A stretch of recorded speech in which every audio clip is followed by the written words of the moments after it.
يا من له صبري وكل شكايتي وبقربه كم تنجلي أشجاري. الحمد لله والصلاة والسلام على رسول الله وعلى آله وصحبه ومن والاه. ما توفيق والاعتصام إلا بالله عليه توكلت وإليه أنيب. اللهم صل وسلم وبارك على سيدنا محمد بن عبد الله القائم بحق الله ما ضاق أمر إلا فرجه الله. Chers frères, chers sœurs, salam alaikum wa rahmatullah. Notre sujet d'aujourd'hui est un sujet très important dans notre cheminement, dans notre relation avec Allah subhanahu wa ta'ala. D'ailleurs, nous le disons souvent que le vendredi est un moment où nous devons faire une introspection. Chacun de nous et chacune d'entre nous doit se poser un questionnement intime. Dans ma relation avec Dieu, dans mon cheminement, suis-je en progression ou bien en régression? Si c'est le cas, je suis en progression, je dois remercier Dieu. Je dois être reconnaissant et demander à Allah subhanahu wa ta'ala de m'ouvrir les portes de son amour et de sa proximité. Si je suis en régression ou bien je stagne dans mon cheminement, c'est le moment pour rectifier le tir, c'est le moment pour se poser, pour se remettre en question et réformer son être.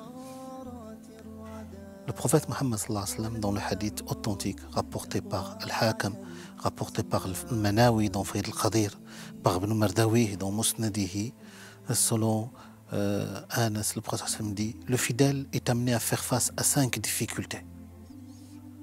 Al-mu'minu bayna khamsi shada'id, le fidèle est amené dans son cheminement à faire face à 5 difficultés. La première, mu'minun yahsudu, un fidèle, un croyant qui partage la même foi mais qui l'envie, qui le jalouse.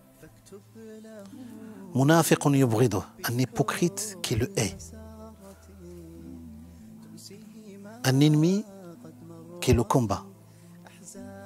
Un diable qui essaye inlassablement de le faire dévier, de l'égarer. Et puis en dernier, un égo qui l'incite au mal. Très important ce hadith, parce que le prophète sallam, dès le départ, il nous dit qu'il faut être vigilant dans son cheminement, à composer avec ses difficultés. Ne pas les fuir, mais savoir comment les appréhender et comment les transformer en atout. C'est vrai qu'entre les fidèles, ce n'est pas parce qu'on partage la même foi que tout est acquis. Au contraire, l'humain est ainsi. Il y a de l'envie, il y a de la jalousie, il y a comment faire pour les dépasser, comment faire. Il faut faire assaut d'amour.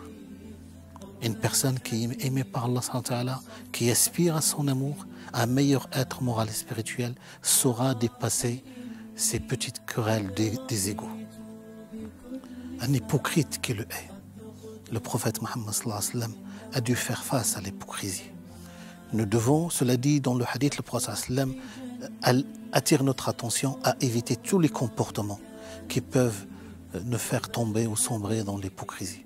Dans le hadith authentique rapporté par le Bukhari ou Muslim, selon Abu Hurairah, le prophète sallallahu alayhi wa sallam dit 4 traits de caractère: celui qui les a, celui ou celle qui les a, est l'hypocrite type. Et restera hypocrite tant que l'un de ces traits de caractère se manifestera chez lui. L'hypocrite est menteur, failli à ses engagements, n'est pas digne de confiance et profère des propos orduriers quand il dispute. Un ennemi qui le combat, ma foi, c'est tout à fait normal. Dans la vie, il faut faire face. Maintenant, il faut avoir la conviction de défendre ses idées.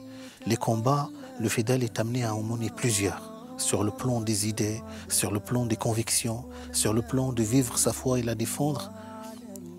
On est amené à faire face, surtout dans un climat où l'islamophobie est devenue de plus en plus décomplexée, de plus en plus assumée au plus haut niveau. Un diable qui essaie inlassablement de l'égarer. Ça, c'est le combat de toujours. De faire face à ses propres tentations, de faire face à ces tentations du diable. C'est facile. Comment faire? Il faut mentionner Dieu inlassablement.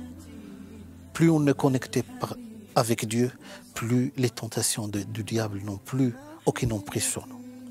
Et puis le dernier point, c'est un ego. Et ma foi, ça c'est le plus difficile. prendre le dessus sur son ego, discipliner son ego, purifier son âme. Si on arrive à faire ça, on pourra maîtriser toutes les autres difficultés. La principale difficulté, et à mon avis la plus importante, c'est d'abord de discipliner son ego, d'éduquer son âme, pour qu'il puisse goûter la douceur de la foi, pour qu'il puisse être sincère dans son cheminement, dans sa relation avec Allah Azza wa Jal. Wassalamu alaikum wa rahmatullahi ta'ala wa barakatuh. وصفوة الخلان يا رب إني قد رضيت بكل ما قد ذقته من لوعة الحرمان فاكتب بجنة